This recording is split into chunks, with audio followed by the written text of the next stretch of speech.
थोड़ा इंस्पायर कर दिया, क्योंकि पूरा भक्ति रसामृत सिंधु पढ़ना, प्रभुपाद को बुक्स पढ़ना बहुत जरूरी है। बहुत जरूरी नहीं, सबसे आवश्यक, सबसे ज़्यादा मुख्य है शुरुआत में विशेषकर प्रभुपाद का बुक्स पढ़ना। भक्ति के लिए ज़रूरी है ऐसा नहीं कहूँगा, लेकिन वो खुद ही भक्ति है। प्रभुपाद बुक्स पढ़ना खुद ही भक्ति है, ऐसा नहीं कि भक्ति के लिए वो जरूरी है। समझ गया ना? प्रभुपाद बुक्स पढ़ना खुद ही भक्ति है, राइट? तो सबसे पहले मैं बताऊंगा शुद्ध भक्ति के लक्षण, जो रूप गोस्वामी ने, 6 गोस्वामी हैं, उनमें से प्रधान कौन है? रूप गोस्वामी, चैतन्य महाप्रभु के प्रधान शिष्य हैं। वो हुसैन शाह नवाब के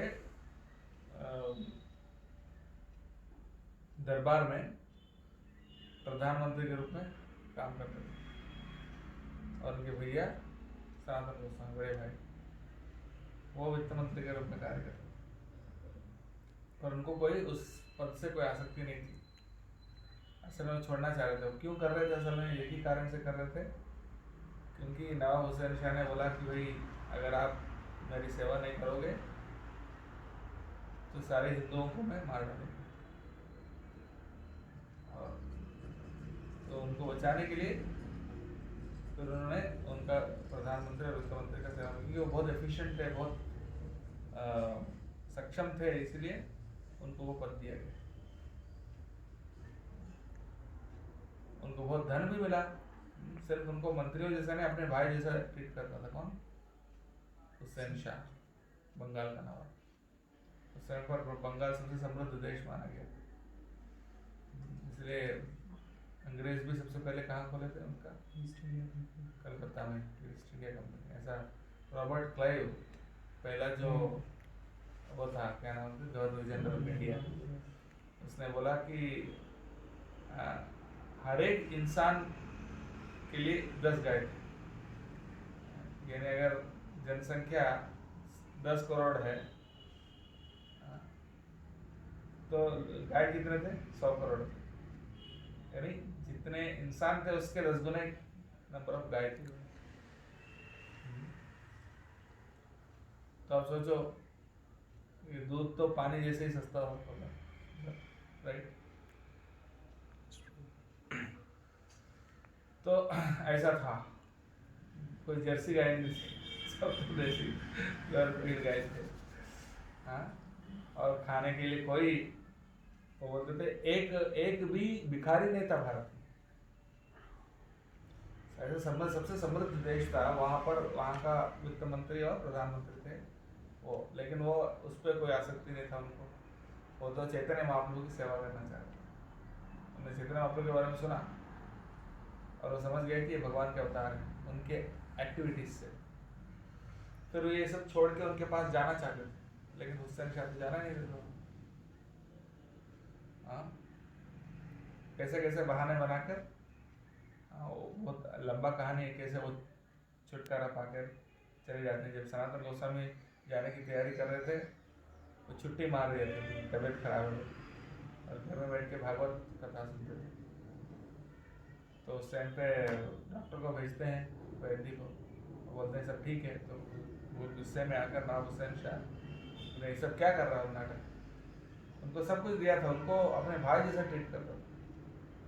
धन भी बहुत था उनके पास, एक बहुत बड़ा नाव भर के सोने के सिक्के थे उनके पास।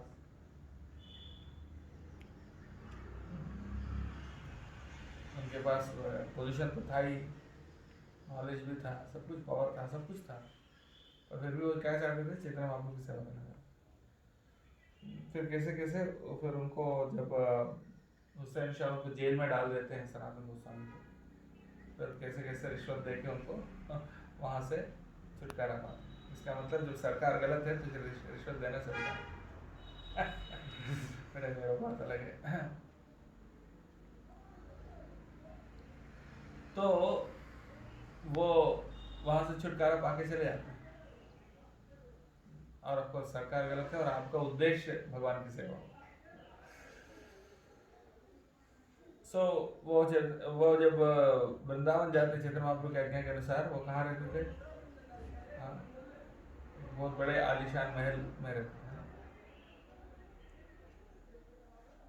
नहीं, तो कहाँ रहते? पेड़ के नीचे। हाँ, पेड़ के नीचे रहते थे।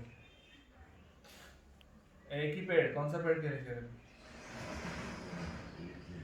एक दिन एक रात एक अलग अलग पेड़ के नीचे रहते, कि ये ना लगे कि ये पेड़ मेरा है, कोई और है, यहाँ क्यों सो गया तू, ये मेरे जगह है। अपरिग्रह, मतलब मेरा वो पेड़ के नीचे जगह भी मेरा कोई प्रॉपर्टी नहीं है, ऐसा अलग अलग जगह है। इसलिए सनातन गोस्वामी के भजन कुटीर, रूप गोस्वामी भजन कुटीर बहुत जगह मिलता है आपको वृंदावन में, एक जगह नहीं कई जगह मिलता है। बट एनीवे, तो रूप गोस्वामी ने एक ग्रंथ लिखा चैतन्य महाप्रभु के आदेश के अनुसार कैसे भक्ति करना है, भक्ति का क्या है, और भक्ति का परिभाषा देते हुए हमने डेफिनेशन दिया, शुद्ध भक्ति का क्या परिभाषा दी, उत्तम भक्ति का क्या लक्षण है, क्या परिभाषा, क्या डेफिनेशन है, किसको पता है? उत्तम भक्ति का क्या डेफिनेशन? डेफिनेशन क्या बोलते हैं? अन्याभिलाषिता शून्यम। हाँ, गुड, बोलो। अन्याभिलाषिता शून्यम ज्ञान कर्मादि अनावृतम अनुकूल्येन कृष्णानुशीलनम भक्तिरुत्तम। Very good. तो अन्य अभिलाषिता शून्य मतलब कोई दूसरी अभिलाषा नहीं, और ज्ञान कर्मादि अनावृतम, ज्ञान और कर्म से आवृत नहीं होना चाहिए। आवृत होना मतलब क्या है? हाँ?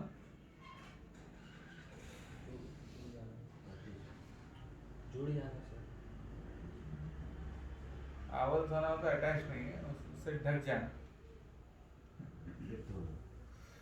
आवृत, जैसे भगवान का ऑल्टर है और ये पर्दा क्या कर रहा है? उसको आवृत कर रहा है।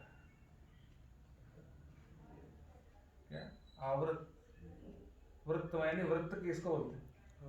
सर्कल। सर्कल, सर्कल को वृत्त बोलते हैं। आवृत यानी उसको घेर लिया, उसको चारों ओर से घेर लिया, उसको आवृत बना। यानी भक्ति जो है कर्म और ज्ञान से पूरी तरह से ढक नहीं जाना चाहिए। इसका मतलब क्या है? आप भक्ति कर रहे हो लेकिन उसमें आपको कुछ मटेरियल डिजायर है, लेकिन कुछ कर्मकांड क्यों करते हैं लोग? भौतिक लाभ के लिए, उससे आप आच्छादित नहीं होना चाहिए। और ज्ञान कांड किसके लिए करते हैं? मोक्ष के लिए। और मोक्ष की इच्छा और भोग की इच्छा, इन दोनों चीजों से जो प्रभावित नहीं हो, जो आच्छादित ना हो, वो इसका मतलब यह नहीं कि भक्त जो है वो कोई कर्म नहीं करता है या उनको कोई ज्ञान नहीं है, ऐसा नहीं। बट लेकिन वो कर्म और ज्ञान उसको आच्छादित नहीं कर सकता। और पहला क्या पॉइंट है? अन्य अभिलाषा, उनके अंदर कोई दूसरी अभिलाषा नहीं। और अनुकूल कृष्णानुशीलनम, यानी अनुकूल रूप से कृष्ण की अनुशीलना सेवा। अनुकूल का मतलब क्या होता है? ये जो हमारे अनुकूल, जैसे कोई परिस्थिति भी होती है, मतलब जो हमारे हित में, हाँ, अपने फेवर में होती है, जो फेवर में जो चीज़ होती है। ठीक है, अनुकूल या कृष्णानुशीलन, कृष्ण के लिए अनुकूल हो। एक्चुअली हित में हो ऐसा नहीं एग्जैक्टली। अनुकूल मतलब जो उनको प्लीजिंग हो, जो उनको प्रसन्न करता हो, वो जैसा वो चाहते हैं, जैसा वो पसंद करते हैं, उसको बोलते हैं अनुकूल। प्रतिकूल का मतलब विपरीत। कृष्ण को अपना शत्रु मानना, ऐसा कौन मान रहा था? कंस। वो प्रतिकूल, वो भी 24 घंटे भगवान के बारे में सोचता था। कभी आके मुझे मार डालेगा। तो ऐसा ही ये भी कृष्ण स्मरण है, कृष्ण कॉन्शियसनेस है, लेकिन वो अनुकूल नहीं है, क्योंकि वो सेवा नहीं करना चाहते, वो मारना चाहते। अनुकूल या कृष्णानुशीलन, हमेशा अनुकूल रूप से भगवान को अनुशीलन करना, अनुशीलन मतलब उनकी सेवा करना। ये भक्त उत्तमा भक्ति, इसकी डेफिनेशन दी। हाँ, अब आप बताओ सचिन को उत्तम भक्ति का डेफिनेशन क्या है? फिर से बोलो।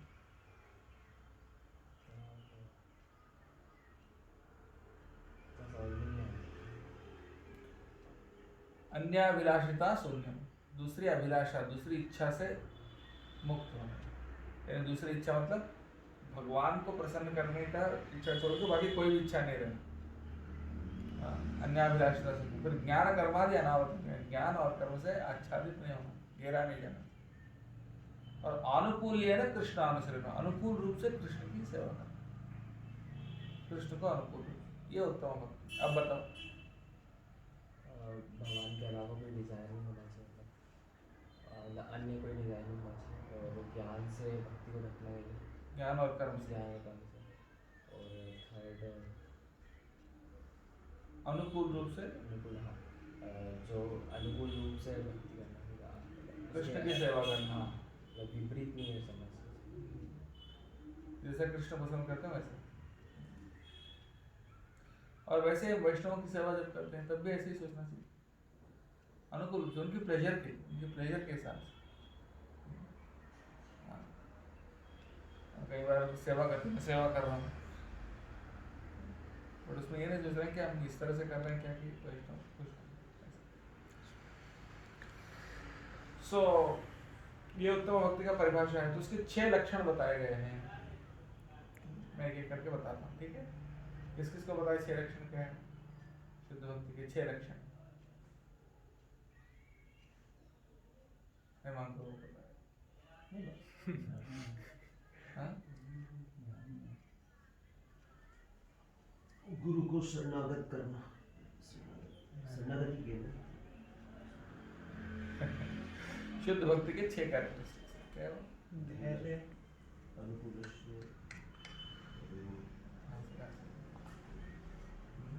शुद्ध भक्ति जब आता है उसके 6 लक्षण होते हैं। सबसे पहले क्लेशघ्नी। क्या करते हैं? शुद्ध भक्ति जब कोई करता है तो सारे क्लेश उसके खत्म हो जाते हैं। क्लेश मतलब कष्ट। घृणा, घृणा का मतलब क्या है? घृणा जो धातु है, घृणा कहाँ यूज होता है?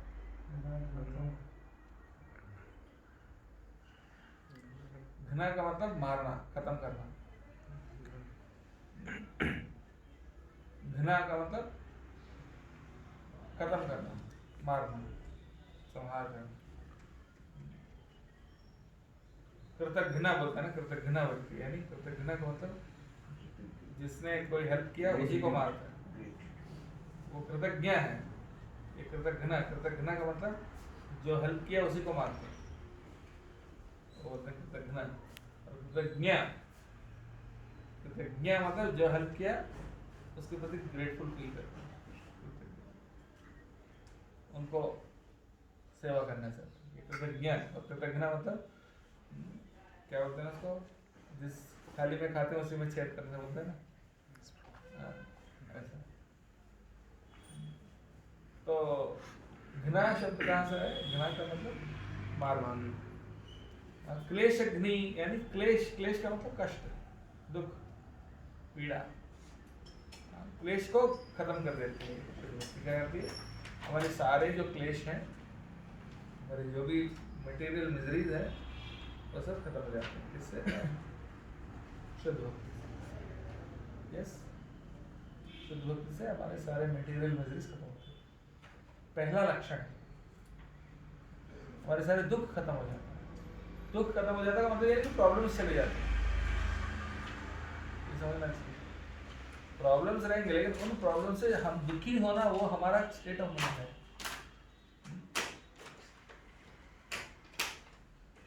जैसे छोटा बच्चा है, चलते चलते फिसल गया, उसका उंगली कट गया। उसका उंगली कट गया तो क्या करता है बच्चा? रोता है जोर जोर से। पर मान लो हमको ही ऐसे उंगली कट गया, ऐसे कल उनका उंगली कट गया था सब्जी काटते गया, हाँ, तो क्या रोए थे क्या? पता ही नहीं चला कि कुछ हुआ कि, वो तो एक्सटेसी में थे, रोते हैं, प्रभु रो रहे हैं, लेकिन अब दूसरे कारण से रो रहे हैं। एक्सक्यूसिव चैंटिंग करते समय उंगली कट गया इसलिए तो नहीं रो रहे हैं प्रभु जी। हाँ दीपक रो, उंगली कट गई इसलिए तो नहीं रो रहे हैं। क्यों रो रहे हैं? तो उसका उसका उससे प्रभावित नहीं हो, वो प्रभावित, उसका माइंड कहीं और है भगवान के प्रति। तो कहने का मतलब है कि क्लेशग्नि मतलब आपके सारे क्लेश खत्म हो जाते हैं। इसका मतलब ये नहीं कि आपको प्रॉब्लम्स चले जाते हैं, यानी आप अचानक आपकी गरीबी चली जाएगी, अमीर हो जाओगे, नौकरी नहीं मिल रही थी नौकरी मिल जाएगा, ऐसा नहीं इसका मतलब। इसका मतलब ये है कि आपके सारे जो जो मेंटल स्टेट है दुख वाला, वो उससे बाहर आ जाए। कोई बहुत अमीर पति, खराब पति, अरबपति होकर भी वो बहुत मिजरेबल रह सकता है, वो दुखी रह सकता है, और कुछ भी नहीं वो भी कुछ सुखी हो सकता है, राइट। तो क्लेश, जो 3 प्रकार के जो क्लेश हैं, उससे हमारा मन क्योंकि मुक्त हो जाता है। फिर उसके बाद दूसरा लक्षण है शुभदा। शुभदा का मतलब है सब शुभ चीजें होने लगते हैं जीवन में, जो कुछ होता है सब शुभ होता है। प्रभुपाद जी जब अमेरिका गए थे, 70 साल का बूढ़ा है कि नहीं, 70 साल का बूढ़ा भी, तो अमेरिका जब गए थे, उनका इंग्लिश भी कैसे था, अमेरिकन इंग्लिश कैसा ना, उनका इंग्लिश भी समझने में किसी को वो था। हाँ, और उस टाइम पे हिप्पी मूवमेंट में ये था कि जो 35 साल से जिसका उम्र ज़्यादा हो उसका बात सुनना ही नहीं, और उनका उम्र था 70 साल, उसके डबल। और वो भी कोई विदेश से आए, उनके पास ना कोई पैसा था ना कोई सपोर्ट था, कुछ था, पर एक एक चीज़ करके कैसे अनुकूल होने लगा सब कुछ। एक एक चीज़ धीरे धीरे करके कैसे, सिर्फ ऐसा नहीं कि उन्होंने एक छोटा सा मंदिर खोल लिया, एक सेंटर खोल लिया, 2-4 सेंटर खोल लिया, बस खत्म कर दिया, बट लेकिन पूरे विश्व में हर कंट्री में कैसे कर सके, सब शुभ होने लगे ना, सारे अच्छे अच्छे चीज़ें होने लगे। बीटल्स भक्त बन गए, वो अपने बड़े बड़े लोग भक्त बन गए, बहुत सारे लोगों ने हर विश्व के हर कोने में, प्रभुपाद जी बोलते थे कोई तुम अफ्रीका जाओ, तुम चाइना जाओ, तुम रशिया जाओ, अलग अलग शिष्यों को भेजते थे। और वो भी ऐसा नहीं कोई बहुत बड़े क्वालिफाइड, उनको जूते भी पहनना ढंग से नहीं आता। ऐसे ऐसे हिपीज थे वो लोग। तो उनको प्रभुपाद जी ने बोला तुम जापान जाओ, वहाँ प्रीचिंग करो, तुम ऑस्ट्रेलिया जाओ, तुम वहाँ जाओ, और वहाँ जाके बस सिर्फ प्रीचिंग करना नहीं, बहुत सारे टेम्पल्स खड़े करके बहुत बड़े मूवमेंट करे करते, ऐसा हो जाता सब। मतलब शुभता मतलब सारे शुभ अच्छी अच्छी चीज़ें होने लगे, है ना। कहने का मतलब है कि भक्ति जब हम करते हैं, हमारे लाइफ में सब अच्छे सही चीज़ें होते हैं। अच्छे का मतलब क्या है, ये नहीं कि तुमको कोई लॉटरी लग जाएगा, इसका मतलब ये है कि तुम्हारे लाइफ में ऐसे ऐसे चीजें होने लगते हैं जो आपको आपकी भक्ति और सेवा को बढ़ाते हैं। शुभ, शुभ क्या है भक्ति में, शुभ क्या है? शुभ यही है भक्तों का संग मिलना, भगवान की सेवा का करने का और अच्छा मौका मिलना, और आपकी सेवा एक्सपैंड होना, उससे कई सारे जैसे हम प्रीचिंग करते हैं भक्त बनते हैं, ये शुभ है, ठीक है। कई बार प्रीचिंग करते हैं लेकिन कुछ होता नहीं, और कई बार हम प्रीचिंग करते हैं, लोग सुनते हैं, फॉलो करते हैं, उनका लाइफ चेंज होता है।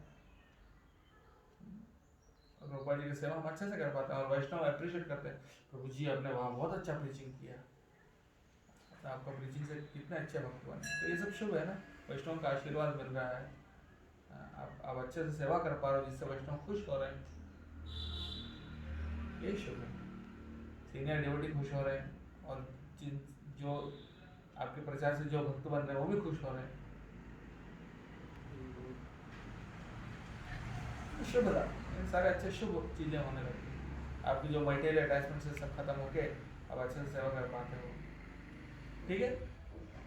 तो क्लेश अग्नि पहला लक्षण क्या है, क्लेश अग्नि, याद रखो, और फिर पूछूंगा क्लेशग्नि का मतलब क्या है? सारे क्लेश खत्म होते हैं, दुख खत्म, दुख होते निवृत्त। और दूसरा शुभदा यानी शुभ होने लग जाता है। जब भक्ति का जब बीज है, जब बोते हैं तो पहला एक छोटा सा पौधा उगेगा, उसमें जो पहला पौधा उगता है उसमें क्या होते हैं? 2 पत्ते होते हैं, 2 ही पत्ते होते हैं ना। देखा कोई छोटा पौधा डाल जस्ट उसके निकलता है तो 2 पत्ते, वो 2 पत्ते क्या है? क्लेशग्नि और सुबुदा। शुभदा। फिर थोड़ा और उगता है, फिर कुछ समय बाद फिर 2 पत्ते और आते हैं। वो कौन से?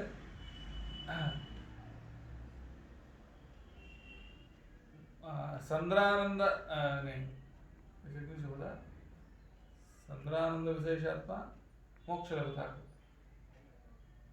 उससे पहले एक और था, क्या है वो? आपको याद है? संद्रानंद विशेषात्मा मोक्ष लभता, सुदुर्लभा, सुदुर्लभा मोक्ष लभता। ये 2 सुदुर्लभा मतलब जो बहुत दुर्लभ है, शुद्ध भक्ति बहुत दुर्लभ है, सबको नहीं मिलता। हाँ। और उसका दूसरा लक्षण क्या है? मोक्ष लघुता। लघु मतलब छोटा, लघुताकृत यानी छोटा बनाता है। किसको छोटा बनाता है? मोक्ष को, मोक्ष को छोटा बनाता है। ये भक्ति का, शुद्ध भक्ति का लक्षण है। यानी कई लोग क्या सोचते हैं, जीवन का परम लक्ष्य क्या है? मोक्ष पाना। पर एक्चुअली ऐसा नहीं। मोक्ष, भक्ति के सामने मोक्ष जो है वो छोटा है, छोटा बन जाता है। असल में मोक्ष का मतलब सिर्फ इतना ही है कि भव बंधन से छुटकारा पाना, भव बंधन से छुटकारा पाना, बंधन से छुटकारा पाना। लेकिन उसके बाद क्या करेंगे? छुटकारा पाने के बाद जेल से बाहर आए, जेल से बाहर आना किसी का अल्टीमेट गोल हो सकता है, लेकिन जो जेल में सड़ रहा है उसके लिए अल्टीमेट गोल है जेल से बाहर आना। ठीक है, लेकिन जेल से बाहर आने के बाद असली लाइफ शुरू होती है। उसके बाद तो असली चीज जो करना है वो तो उसके बाद ही होता है। तो यानी मोक्ष के बाद क्या होता है? शुद्ध भक्ति होती है। यानी उसके सामने मोक्ष बहुत छोटा हो जाता है। इसलिए भक्त जो है कभी मोक्ष नहीं चाहता है, मांगता नहीं, वो बोलते सिर्फ आपकी सेवा चाहिए बस। तो ये 2 लक्षण कौन से? सुदुर्लभा और मोक्ष लघुता, जो बहुत दुर्लभ है और मोक्ष को चढ़ाना है। और उसके बाद 2 लक्षण और आते हैं, वो कौन से? संद्रानंद विशेषात्मा। संद्रानंद विशेषात्मा मतलब बहुत संद्र यानी बहुत गाढ़ा आनंद, संद्रानंद यानी आनंद बहुत फील कर रहे हैं, बोलते हैं ना कि आनंद फील हो रहा है। लेकिन वो आनंद जब बहुत तीव्र हो जाता है, बहुत गाढ़ा हो जाता है, उसको क्या बोलते हैं? संद्रानंद, गाढ़ा आनंद। इसका मतलब है इतना आनंद कि आप बता नहीं सकते, समझा नहीं सकते। एक्सटेसी इसको इंग्लिश में बोलते हैं। एक्सटेसी का हिंदी शब्द क्या है? उत्साही, और भी बोल हाँ, विभोर हो जाना, उत्साह एक्चुअली बोलते हैं। उत्साह नहीं, हाँ सही है, भाव विभोर हो जाना, इतना आनंद कि आप मतलब आपसे रोका नहीं जा रहे, आपसे कंट्रोल में नहीं आ रहा। संद्रानंद विशेषात्मा, इतना तीव्र आनंद आता है कि उसको आप कंट्रोल नहीं कर पाते। और उससे क्या करते हैं? कोई हंसते हैं, कोई रोते हैं, कभी जमीन में लोटपोट करते हैं, कभी उनके बाल खड़े हो जाते हैं, आंखों में आंसू आते हैं। ये सारी चीजें लक्षण आने लगते हैं। कोई देखने वाले क्या सोचते हैं? पागल है। और उसको अनुकरण कर नहीं सकते हम लोग, उसको अनुकरण नहीं करना चाहिए। वो बहुत हाई लेवल में आता है।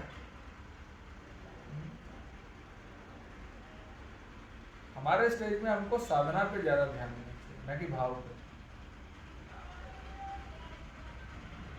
तो भाव अपने आप आएगा, उसके लिए अलग से प्रयास नहीं करना चाहिए। लेकिन हम हमारा ध्यान भाव में जाएगा तो साधना और सेवा पीछे चलेगा। अभी हमको साधना और सेवा पे ज़्यादा ध्यान देना चाहिए, और भाव जो है वो पीछे पीछे रहेगा, उसको ओवर एम्फोसाइज नहीं करना। प्रभुपाद जी हमारे इस्कॉन में सबसे एडवांस डिवोटी कौन है? प्रभुपाद। प्रभुपाद कितने लेक्चर दिए थे, कितने मतलब कुछ बोले थे, कभी आपने देखा प्रभुपाद रो रहे हैं? एक ही बार, एक दो बार वीडियो भी था एक दो बार सिर्फ। प्रभुपाद के कितने हजारों लेक्चर है, प्रभुपाद का जपा टेप भी है, प्रभुपाद जपा कर रहे हैं, प्रभुपाद कीर्तन कर रहे हैं, प्रभुपाद लेक्चर दे रहे हैं। इसमें आपने देखा है प्रभुपाद जी रो रहे हैं या कुछ ऐसा नहीं। इसका मतलब ये नहीं उनके पास भाव नहीं है, लेकिन जब हम प्रचार करते हैं, जब साधना करते हैं, सेवा करते हैं, उसमें हमें ध्यान भाव के ऊपर नहीं होना चाहिए। हमको ध्यान देना चाहिए किस पे? सेवा, बोलना और सुनना, बस। इमोशंस को कंट्रोल में रखना चाहिए, इमोशनल नहीं होना चाहिए। सुनना ज़्यादा जरूरी है, राइट। और असल में हमारा भाव इतना प्योर भी नहीं है। अगर हमको आंखों में आंसू भी आ गया, ये नहीं सोचना चाहिए कि वो भाव स्ट्रेच वाला आंसू है, हमारे तो कुछ मटेरियल आंसू कुछ ऐसा है। एक बार भागवत कथा हो रही थी, भागवत कथा का बोल रहा था, और पीछे एक बूढ़ी औरत बैठी थी और लगातार रो रही थी। और फिर लेक्चर के बाद जाकर पूछा, भाई आपको कौन से पॉइंट अच्छा लगा कि आप इतना रो रहे हैं? आपको लग रहा है कि ये लेक्चर बहुत टच किया आपको? कौन सा पॉइंट अच्छा लगा? लेक्चर क्या, मुझे कुछ समझ में नहीं आया। फिर क्यों रो रहे? आपका जो दाढ़ी है उसको देख के मेरा बकरा याद आया। उसको भी ऐसे ही दाढ़ी था और वो मर गया, वो याद आया मुझे, इसलिए रो रही। ऑफ कोर्स ऐसा नहीं बोल रहा हूँ कि हम ऐसे हैं, बट हमारा जो स्टेज में जो है, हमारे जो भाव है प्योर नहीं है, ये सब। Yes bro. तो इसलिए हमको उस पर ध्यान नहीं देना चाहिए। हमको ध्यान किस पर देना चाहिए? हमारी साधना उस पर। एक बार रुक्मिणी जी कृष्ण को चामर लगा रहे, क्या कर रहे थे? चामर लगाते लगाते कृष्ण को देख के उनके अंदर एक्सटेसी आने लगा, और एक्सटेसी से भाव से वो चकराने लगे।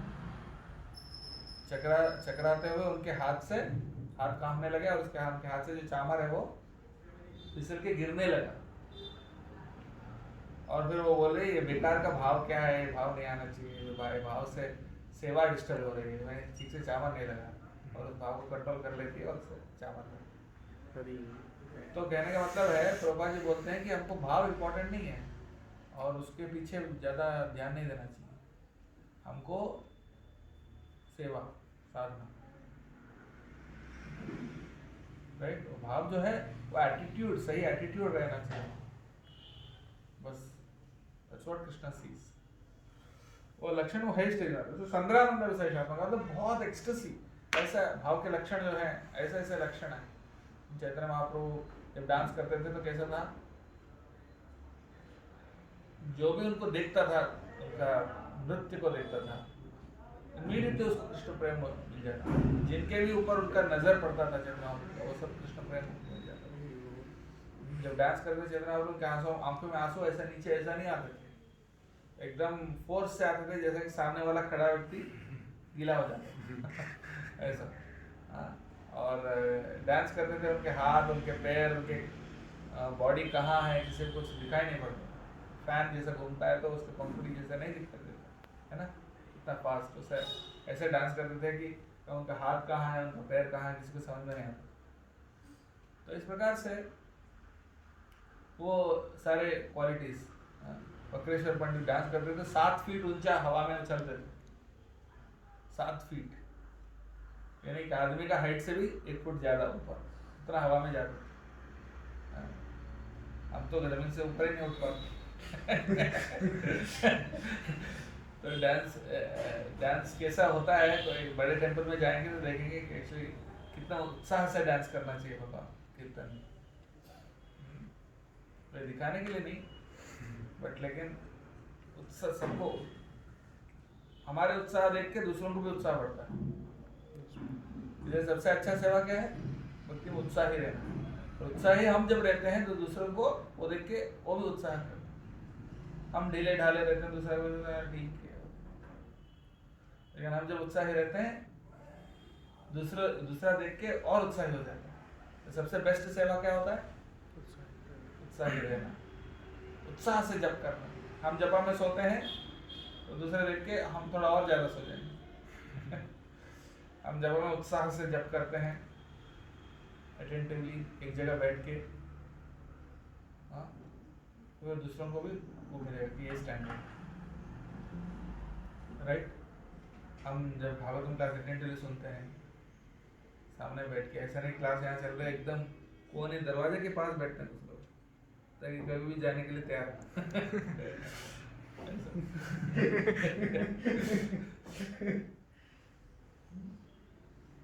कोई ऐसा बैठते हैं जैसे कभी किसी भी क्षण on the mark get set go, कभी भी उठ के निकल जाएंगे ऐसा कर। बोलने वाले को उत्साह कहाँ से आएगा? उसकी डिवोटीज एकदम सामने चौपाटी टेंपल में कर्मचारी, ये स्पीकर इधर है तो इधर इधर एग्जैक्ट फीडबैक जहाँ खड़ा है ना यहाँ बैठ जाते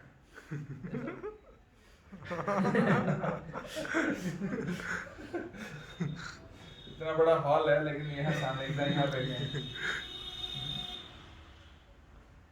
एवरी डे। ये उत्साह का लक्षण ऐसा। तो कहने का मतलब है कि ये सब क्या बोल रहा हूँ मैं, संद्रानंद विशेषात्मा, बहुत गाढ़ा आनंद। फिर उसके बाद आखिरी लक्षण क्या है? छठा लक्षण, श्री कृष्ण आकर्षणी सा, श्री कृष्ण को भी आकर्षित करती है। कृष्ण को भी आकर्षित करने वाला लक्षण है किसमें? शुद्ध भक्ति में। श्री कृष्ण भी अट्रैक्टेड होते हैं। कृष्ण तो सबको अट्रैक्ट करते हैं, इसलिए उनका नाम क्या है? कृष्ण, जो सबको अट्रैक्ट करते हैं। लेकिन फिर कृष्ण खुद भी अट्रैक्ट हो जाते हैं शुद्ध भक्ति से, उनको भी अट्रैक्ट करना है भी। इसलिए कृष्ण को भी लगता है अरे मेरे भक्त कौन सा आनंद अनुभव कर रहे हैं, मुझे भी टेस्ट करना है, इसलिए मुझे भी भक्त बनना है बोल के वो भी भक्त बनते हैं चैतन्य महाप्रभु के नाम। क्यों? कृष्ण क्यों चैतन्य महाप्रभु का रूप लेकर आए? क्योंकि वो खुद अट्रैक्टेड है कि भक्ति में क्या आनंद है भाई, मेरे भक्त कौन सा आनंद अनुभव कर रहे हैं जो मैं अनुभव नहीं कर पा रहा। क्योंकि शक्कर का मिठास शक्कर थोड़ी जानता है, खाने वाले जानते हैं।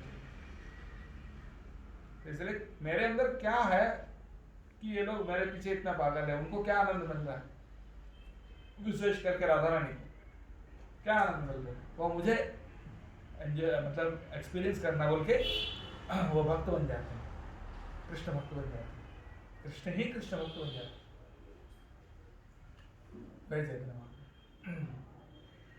तो ये 6 लक्षण श्री कृष्ण को भी आकर्षित करती है। तो ये बताने के बाद भक्ति के अंग बताए, एक अध्याय है, इसमें 64 अंग हैं। फटाफट मैं आपको देता हूँ, पढ़ो। अब 10 पढ़ो, अब 20 पढ़ो, और इसको उनको दो, वो 20 पढ़ेंगे, वो 20 पढ़ेंगे। फटाफट वहाँ लिस्ट लिखा हो जल्दी।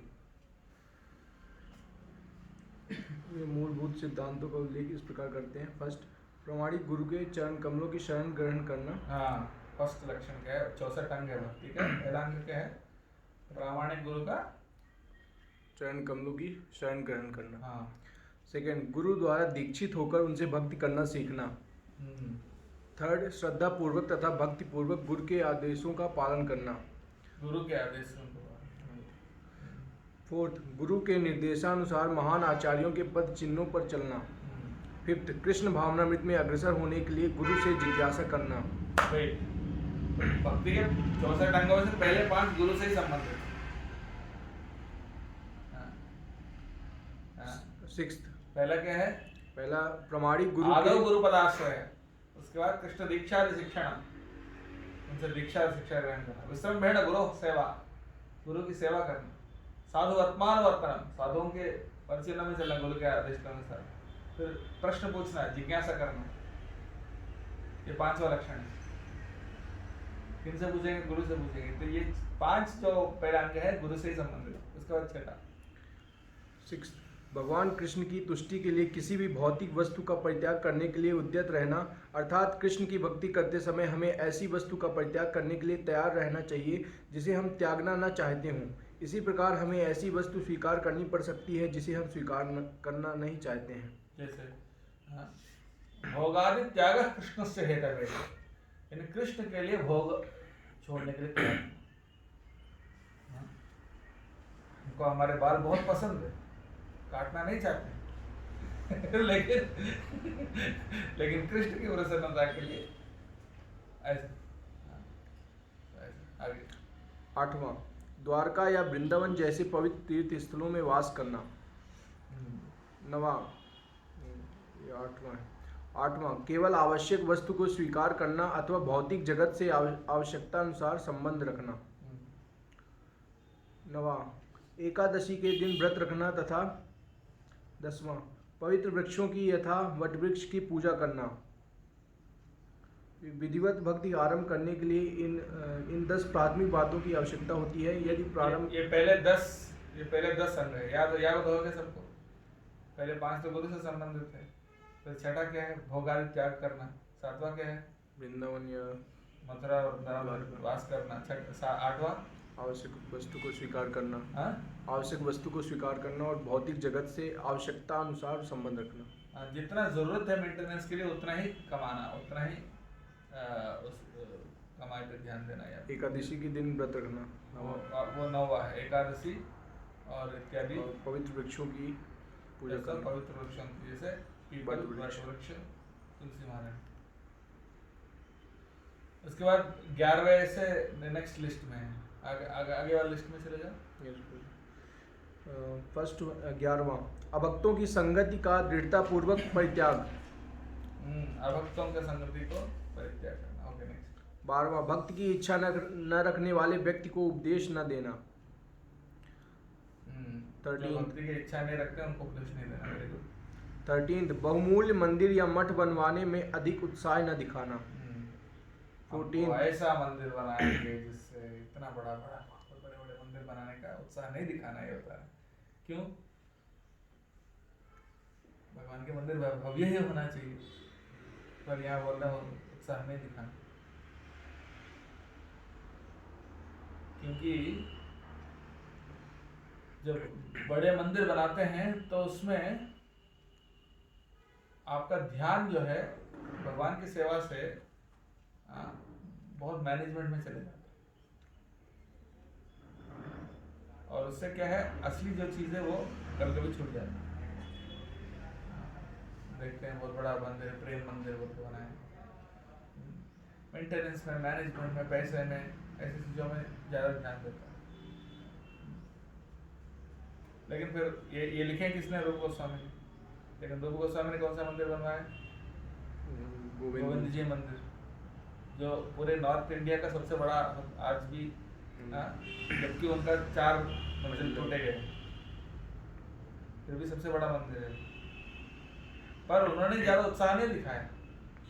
एक्चुअली वो मान सिंह जी राजा ने बोला कि सेवा करना चाहता हूँ, तो बोला ठीक करो। तो क्योंकि उसमें क्या है, अपने को पैसा, मैनेजमेंट, ये वो, उसमें उस चक्कर में चले जाएंगे। नेक्स्ट 14 न तो अधिक पुस्तकें पढ़ना, न ही श्रीमद् भागवत या भगवत गीता बाँचकर या उन पर व्याख्यान देकर जीविका अर्जित करने की धारणा को विकसित करना। हाँ, भागवत कथा करके उसकी दक्षिणा से हम जी लेंगे। अच्छा, ऐसा सोच के नहीं करना है। यानी प्रोफेशनल बहुत सारे भागवत कथाकार हैं, उनका काम ही है कथा करेंगे, पैसा लेंगे और वही उनका प्रोफेशन है। ऐसा नहीं, उस पर नहीं जीना चाहिए। हाँ, और बुक्स भागवतम गीता छोड़ के बहुत सारे अन्य किताब, बहुत सारे किताब पढ़ने का प्रयास करें। 15 सामान्य आचार व्यवहार में लापरवाही नहीं बरतना। 16 क्षति होने पर न तो सामान्य व्यवहार में लापरवाही नहीं बरतना। ऐसा है कि ये पढ़ाई तो मटेरियल है, कौन पढ़ाई करे, क्या करें, ऐसा सोच के पढ़ाई पे नेग्लेक्ट करके उसको, ये भी अच्छा नहीं है। जॉब, उसमें भी लापरवाही, फैमिली लापरवाही। नेक्स्ट 16 क्षति होने पर न तो शोक प्रकट करना, न लाभ होने पर हर्ष व्यक्त करना। 17 देवताओं का अनादर न करना। 18 किसी जीव को व्यर्थ कष्ट न पहुंचाना। आप थोड़ा पॉज करो। तो देवताओं का अनादर नहीं करना। वहाँ किसी भक्ति कांड है। नेक्स्ट 18 किसी जीव को व्यर्थ कष्ट न पहुंचाना। ये को व्यर्थ कष्ट नहीं पहुंचाना। जीटी को भी हाँ प्रभात जी कई बार ऐसे है कि उनके रूम में एक छोटा सा कीड़ा आया, एक भक्त को बोला उसको कुछ प्रसाद दो या उसको बाहर निकाल के अच्छा से केयरफुली रखो, ऐसे प्रभात बोलते। हम लोग भी मच्छरों को ऑल आउट वगैरह यूज़ करने की जगह हम क्या करते हैं, मच्छरदानी यूज़ करते हैं। लेकिन मच्छरदानी करनी है तो फिर एटलीस्ट कभी कभी यूज़ करना पड़ता है। फैनेटिक नहीं है हम लोग, लेकिन हेल्थ सबसे इम्पोर्टेंट है।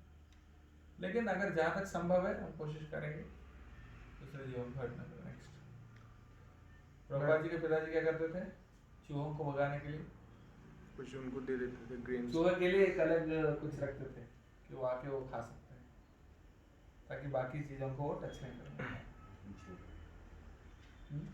नीचे राइस 19 भगवान का नाम कीर्तन करने या मंदिर में आर्च विग्रह के पूजन में विविध अपराधों से बचना।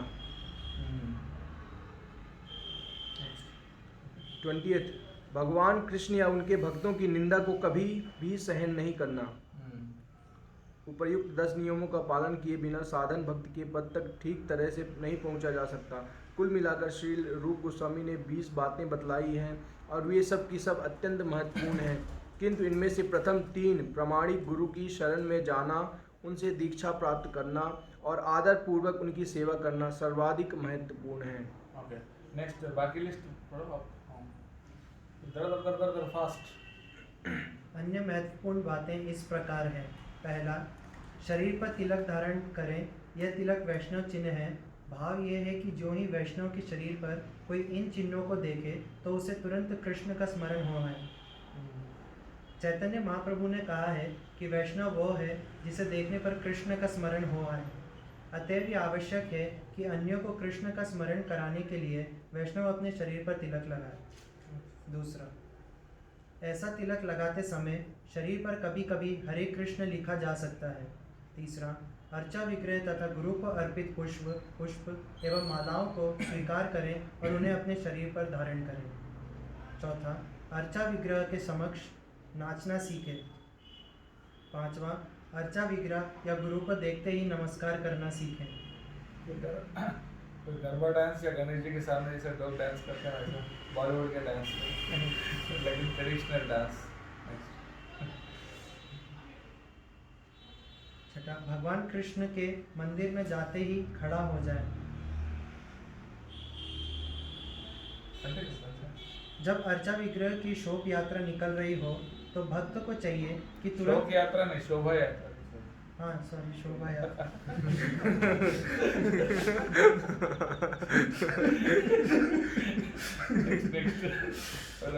जब अर्चा विग्रह की शोभा यात्रा निकल रही हो तो भक्त को चाहिए कि तुरंत यात्रा में सम्मिलित हो जाए।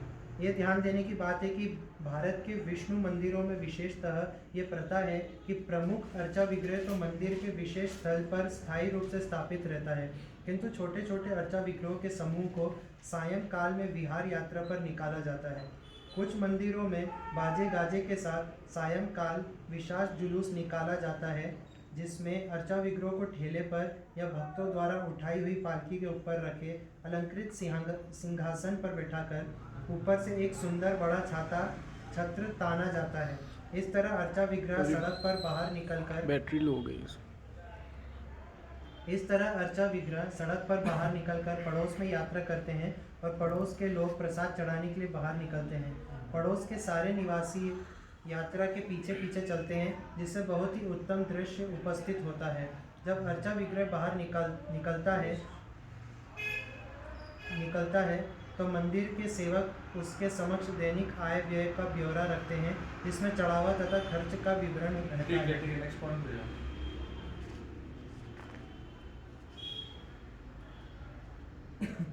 भक्त को चाहिए कि प्रतिदिन कम से कम एक बार या 2 बार प्रातः एवं सायंकाल विष्णु मंदिर जाए।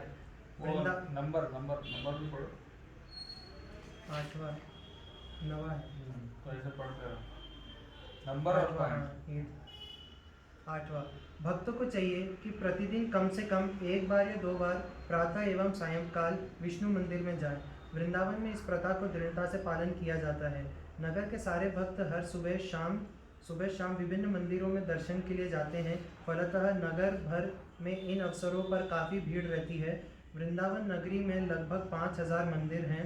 निसंदेह इन सबों के दर्शन कर पाना संभव नहीं है, किंतु कम से कम 1 दर्जन ऐसे काफ़ी बड़े और महत्वपूर्ण मंदिर हैं जिन्हें गोस्वामियों ने स्थापित किया और जिनका दर्शन अवश्य करना चाहिए। 9वां मंदिर की कम से कम 3 परिक्रमाएं की जाएं। हर मंदिर में उसके चारों ओर कम से कम 3 बार घूमने के लिए व्यवस्था रहती है। कुछ भक्त अपने व्रत के अनुसार 3 से अधिक परिक्रमाएं करते हैं, कभी 10 तो कभी 15 भी। गोस्वामी गण तो गोवर्धन पर्वत की परिक्रमा किया करते थे। संपूर्ण वृंदावन क्षेत्र की भी परिक्रमा करनी चाहिए। 10वां मंदिर में अर्चा विग्रह की पूजा विधान पूर्वक की जानी चाहिए, यथा आरती करना तथा प्रसाद चढ़ाना, अर्चा विग्रह का अलंकरण करना आदि। ये सब काम नियमित रूप से होने चाहिए। 11 अर्चा विग्रहों की स्वयं सेवा की जाए। गायन करें, संकीर्तन करें, कीर्तन जप करें, प्रार्थना करें, प्रसिद्ध स्तुतियों का पाठ करें, महाप्रसाद को ग्रहण करें, अर्चा विग्रह के समक्ष अर्पित थाल में ही लेकर चरणामृत पान करें, अर्चा विग्रह पर अर्पित धूप तथा पुष्पों को सूंघें, अर्चा विग्रह के चरण कमलों का स्पर्श करें, अर्चा विग्रह का भक्तिपूर्वक दर्शन करें, समय समय पर आरती करें, श्रीमद् भागवतम, भगवद गीता तथा अन्य ऐसे ही ग्रंथों से भगवान तथा उनकी लीलाओं के विषय में श्रवण करें, अर्चा विग्रह से अनुग्रह करने के लिए प्रार्थना करें, अर्चा विग्रह का स्मरण करें, अर्चा विग्रह का ध्यान करें, स्वेच्छा से कुछ सेवा करें, भगवान का ध्यान अपने सखा के रूप में करें, अपनी हर वस्तु भगवान को अर्पित करें, अपनी मनपसंद वस्तु यथा भोजन या वस्त्र भेंट करें। 40 के बाद उनको देना। ठीक है। कृष्ण के लिए सारे कष्ट झेले और हर प्रयास करें, हर हालत में शरणागत बना रहे, तुलसी के पौधे को सींचे, नियमित रूप से श्रीमद् भागवत तथा ऐसे ही अन्य ग्रंथ सुने, मथुरा, वृंदावन या द्वारका जैसे पवित्र स्थानों में जाकर रहें, वैष्णवों की सेवा करें, अपने साधनों के अनुसार अपनी भक्ति की व्यवस्था करें, कार्तिक मास में विशेष सेवा का प्रबंध करें, जन्माष्टमी, कृष्ण के इस जगत में प्राकट्य के अवसर पर विशेष सेवा आयोजन करें, अर्चा विग्रह के लिए जो कुछ भी किया जाए वो सावधानी से तथा भक्तिपूर्वक किया जाए।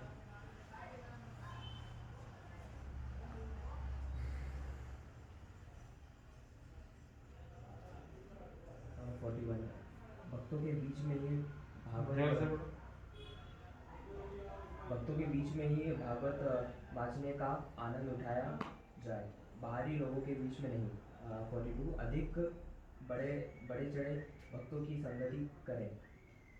बड़े चढ़े मतलब एडवांस्ड ट्रांसलेशन गलत गड़बड़ा। बड़े चढ़े क्या उन्नत 43 भगवान के पवित्र नाम का कीर्तन करें। 44 मथुरा की सीमा मंडल में वास करें। इस तरह कुल मिलाकर 62 विधान होते हैं, किंतु आपने पूरा 40 मतलब 60 तक पढ़ लिया एक्चुअली आपने। तो एक करके लिखा था प्रभु, इसलिए 20 में छोड़ा तो 20। अच्छा, यहाँ पे ओके, हाँ हो गया ना। पढ़ना पैराग्राफ तो है, ठीक है। 2 लाइन पढ़ो, 3 लाइन पढ़ो। किंतु जैसे कि उल्लेख किया जा चुका है कि इनमें प्रथम 10 ही मूल विधान है, फिर 10 गौण नियम है और इनके बाद अन्य 44 कार्य हैं। इस तरह वेदी भक्ति संपन्न करने के लिए कुल मिलाकर 64 बातें हैं। तो सबसे पहले 10 से सबसे मेन है, उसके बाद जो नेक्स्ट 10 है वो उसके बाद मेन है, और बाकी जो 44 है वो कार्य हैं जो करना है। पर इनमें से 5 सबसे इम्पोर्टेंट माना गया। कौन से? इनमें से 5 बातें अत्यंत महत्वपूर्ण है। अर्चन विग्रह की पूजा, श्रीमद् भागवतम का श्रवण, भक्तों की संगति, संकीर्तन तथा मथुरावास। भक्ति की इन 64 बातों में हमारे मन, वाणी तथा शरीर के सारे सम्मिलित हैं। जैसे कि ये जो पांच हैं इनको पंच महासाधन बोलते हैं। कौन से? आर्च विग्रह की पूजा और सबसे पहले एक्चुअली हरिनाम संकीर्तन है, इसके बाद भक्तों का संग है, भक्तों का संग, श्रीमद् फिर भागवत, भागवत श्रवण, फिर विग्रह अर्चना और मथुरा मथुरावास। ठीक है, वो इधर दे दो और उसके बाद उसके नेक्स्ट अध्याय छोड़ के उसके नेक्स्ट अध्याय में जाओ। Thank you. 9 बज रहा है। इसकी बैटरी भी लो हो गई प्रभु जी 2%। 9 बज रहा है। 9 बज रहा है क्या? हाँ 9 बज रहा। तो एक काम करते हैं, ये 8वां अध्याय में 64 अपराध बताए गए हैं। इसको भी एक बार लिस्ट पढ़ ले। यस प्रभु। 64 अपराध फटाफट पढ़ लो और फिर से 20 करके पढ़ो। हाँ? नहीं तो अच्छा उनसे स्टार्ट करो, आप तीनों 20 करके पढ़ लो।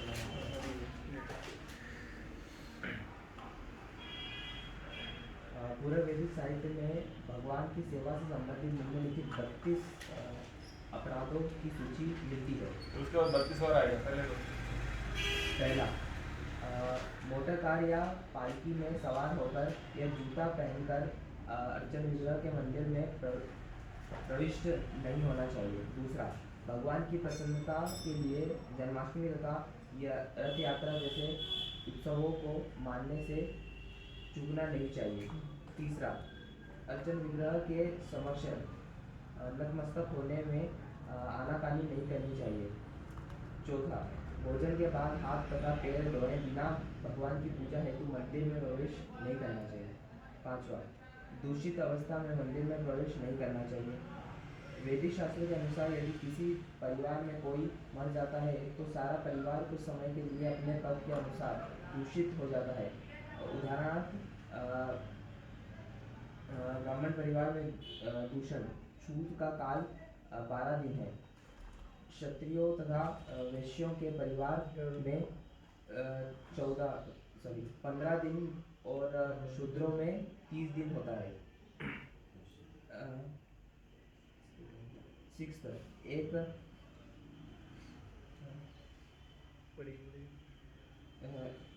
एक हाथ से नमस्कार नहीं करना चाहिए। सातवां, श्री कृष्ण के समक्ष परिक्रमा नहीं करनी चाहिए। मंदिर की परिक्रमा करने का नियम यह है कि अर्चन विग्रह के दाहिने हाथ से परिक्रमा प्रारंभ करके मंदिर के बाहर प्रतिदिन कम से कम 3 परिक्रमा की जाए। आठवां, अर्चन विग्रह के समक्ष अपने पाँव नहीं फैलाना चाहिए। नौवां, अपने हाथों से टखने, कुनी या घुटने पकड़कर अर्चन विग्रह के समक्ष नहीं बैठना चाहिए।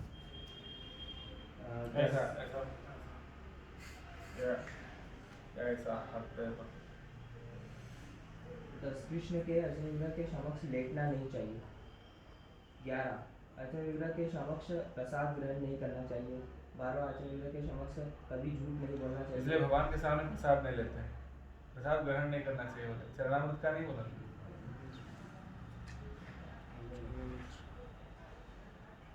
अर्चन विग्रह के समक्ष ऊंची आवाज में नहीं बोलना चाहिए। अर्चन विग्रह के समक्ष अन्यों से बातें नहीं करना चाहिए। अर्चन विग्रह के समक्ष रोना या चिल्लाना नहीं चाहिए। अर्चन विग्रह के समक्ष लड़ना झगड़ना नहीं चाहिए। अर्चन विग्रह के समक्ष किसी को डांटना नहीं चाहिए। अर्चन देखा है ना, डांटना नहीं चाहिए। वो मैंने बोला था ना कि एक डिवोटी वो प्रसाद खा रहा था भगवान के सामने ऐसा हाथ में, एक दूसरे ने डांट ऐसा खाना नहीं चाहिए तो ऐसा। फिर महाराज ने बोला कि भैया ये तो डांटना भी नहीं चाहिए, ये तो और ज़्यादा बड़ा अपराध है। अर्चन विग्रह के समक्ष भिखारियों को भीख नहीं देनी चाहिए। अर्चन विग्रह के समक्ष 20 तक रुक जाओ। अर्चन विग्रह के समक्ष अन्यों से बहुत कटु वचन नहीं बोलना चाहिए। अर्चन विग्रह के समक्ष रोएदार कम्बल नहीं ओढ़ना चाहिए।